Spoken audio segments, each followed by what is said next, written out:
we go. I'll have the clapper back tomorrow, Pete. He's going to be out of the United States into undisclosed territories, fellas, ladies, gentlemen, all of you. That's a fact. Presently, I'm flying at about 35,000 feet. No, he's he was in some sort of a, like, it looked like a Volkswagen with wings that he flew up from LA, for God's sakes. No, it was a damn nice jet. What are you talking about? Oh, sorry. Saw the wrong one. I'll tell you this, though, in all seriousness, that Sonoma airport actually is a monster. I mean, you wouldn't think so. You'd think, well, you know, it's out in the middle of wine country. They got a couple guys with props riding around. No, there's a lot of wealth up there, which means a lot of beautiful planes flying in and out of there, no doubt. Especially that one you guys were in, John. That thing is pretty damn cool. It is. It's got that parachute built in, that Verijet, Pete. Yep. They have that parachute built in, the AI that'll land the plane if the pilot experiences some sort of issue. But hey, welcome to the Rebel's Edge. I'm John Najarian. He's Pete Najarian. And we're going to dive right in, Pete, to the macro minute if you're ready. Let's do it. Rock and roll. All right. Well, the macro minute is really all just about tomorrow and Wednesday. The Fed has that 2-day meeting, 13th, 14th. So it's going to be all about what do they end up deciding to do? Do they pause? And if, which is a big if they pause, does that mean that they'll address whether it's over, or which would be, you know, obviously off to the races if they said that. I doubt if they will. How about you, Pete? Yeah. They won't say that, number one. And John's right, and the CME's got it at about a 74% chance of this. I was just going to jump real quick, John, on from a macro perspective. Keep your eye on crude oil. And now this might be some of the futures talk, too. We've talked about crude oil. It is. Okay. Well, I'll just say this. I think you better keep your eye on it because it is disintegrating really, really rapidly, and that will affect the markets. On top of that, we've got we've got everything from retail sales to you name it, to the Fed and everything else in between, John. It's going to be a busy, busy week. Yeah. Well, since you started it off, Pete, let's go right into fantastic futures. Fantastic futures.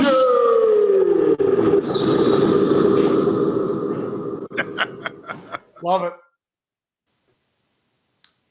Well, is he freezing up or is all good there, Jared? All right. Now it's down 4%. So just like Pete says, keep an eye on it. Yep. And my fantastic futures, we missed it a little bit, John, but luckily I did hit it just beforehand. We were trading below 68. So crude definitely taking it on the chin today. I'm going to jump on those coffee futures. And here's why. We talk about it all the time and jokingly say, hey, when coffee goes up, Starbucks and everybody else raises their prices. When it goes down, they seem to be gone. Well, we're seeing coffee prices being all over the place, John. They were higher late in the week last week. They were up to 205. Now they're about 195. Now they're about 185. It's an interesting thing to watch because year to date, down about 16%. They've been moving around a lot this year, and I think that's something else because who doesn't like coffee? Terry Duffy, let me tell you something. This whole coffee revolution is definitely something, and the volumes there have got to be off the chain.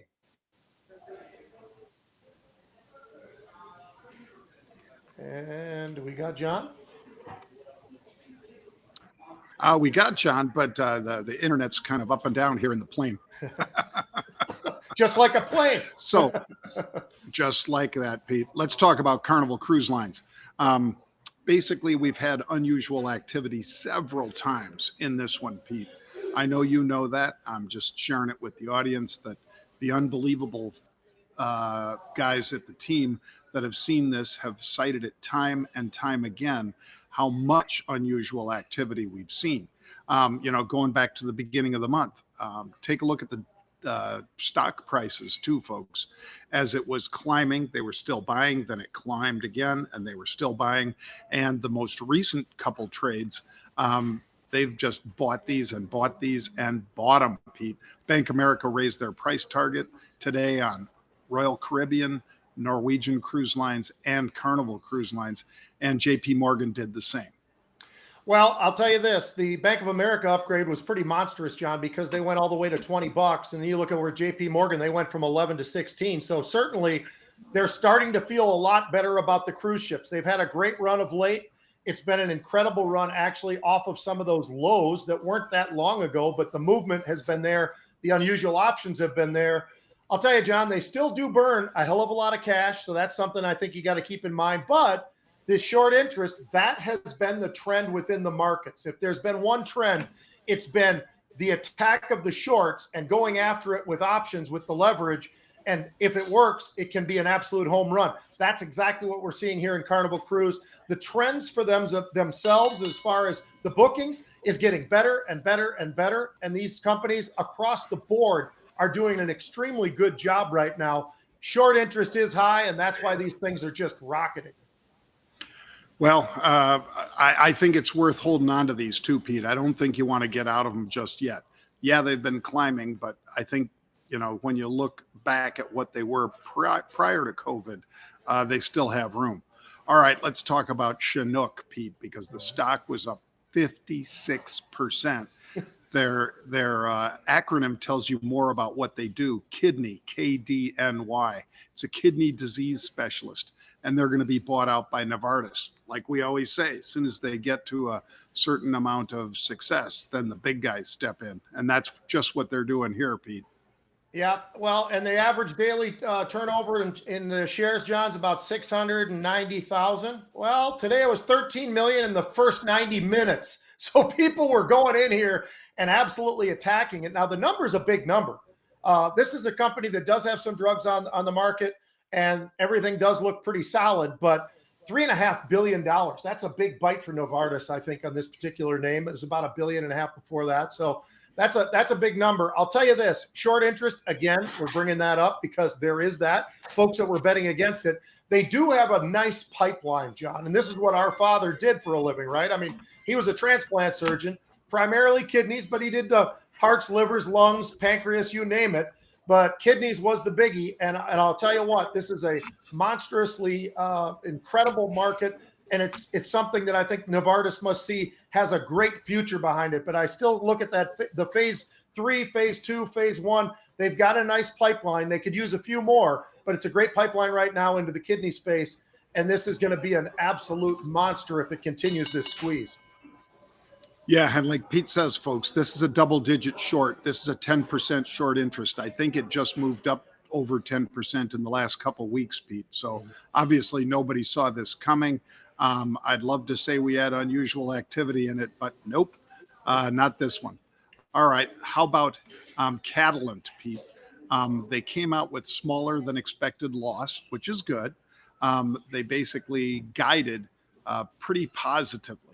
So well above Wall Street consensus anyway. And that's why we're seeing a double-digit rally out of CTLT. And this is a company, though, John, that just a few weeks ago we covered this same company because they had paused and said, we're not really ready to give you the results. Well, that's the problem. But here's another problem. It's having a nice move today. What is it up? About 11, 12%, something like that, John. A nice big move to the upside. This is also a stock that the range is 31 to 115, and now it's trading about 41, 42. So it is recovered to some degree, but not a whole hell of a lot. You look at the balance sheet, you can understand why. They do have an incredible amount of debt. They have a cash burn of about $400 million. So from a fundamental standpoint, there are a lot of hitches in this one. I wouldn't hitch myself to this one just yet. I know they've improved, right, as you mentioned, but these numbers are still awful. So for now, I think this is one that you could wait and you wouldn't want to chase it because you might get a better entry if you're really interested. I am in the same camp about the company, and a smaller than expected loss is a good thing, but it's still a loss. Yeah. All right, Pete, let's talk about SOFI because of the two stocks that you and I talked about with our crowd in Sonoma last week when we had the 2-day live event. Then I was able to share it as well with Charles Payne on his show, along with, of course, Advanced Micro Devices. All three stocks, by the way, worked out pretty nice. But SOFI getting a 10% bump here. We had that unusual activity. like I say, that we predicted out nice, Pete.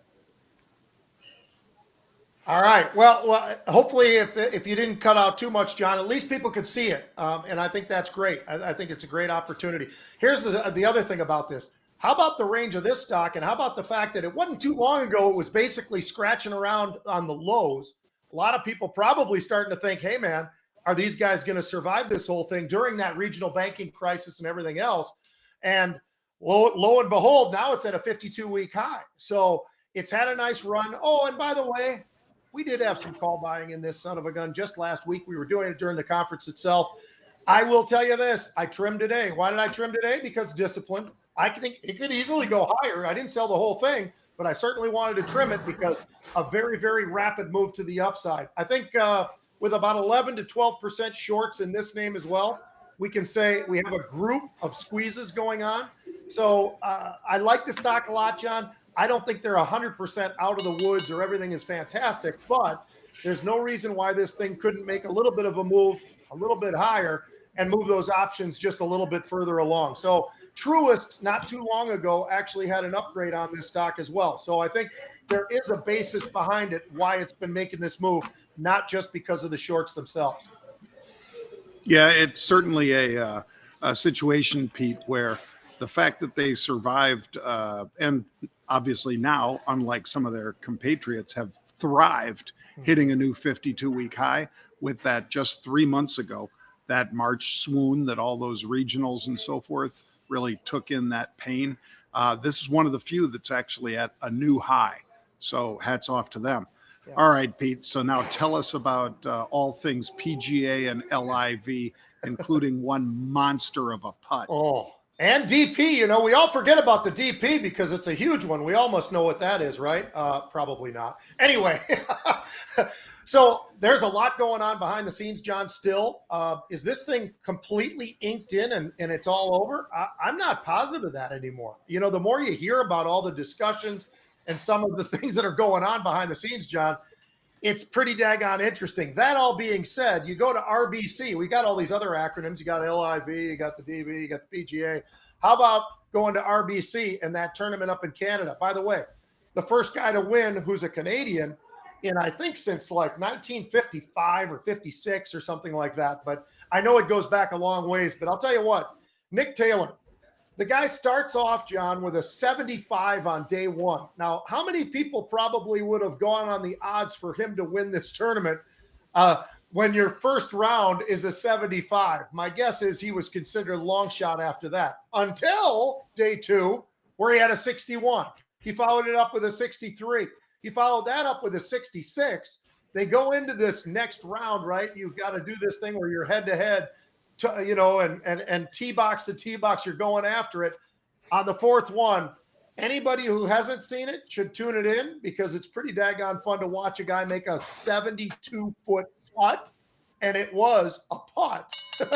But from the bottom of that thing, John, the way he hit that and the excitement coming from some of the other players, those things just don't happen. And when they do happen, a hole-in-one or a shot like that, to win with all the pressure on you in the world.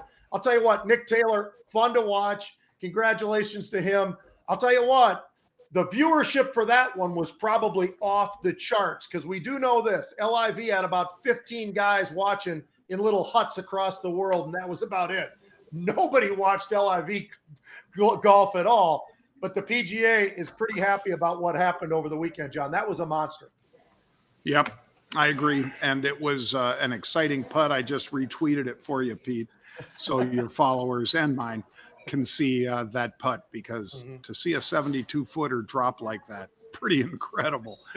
All right. Well, how about your heat, Pete? I mean, the fact that Taylor Swift has performed at all these different arenas, which has meant that the home team has lost. She's not singing for the Heat, but it doesn't seem like she'll be singing at any victory dances for them either. No, unfortunately, John, the Heat, they're sitting on thin ice and they're in Denver.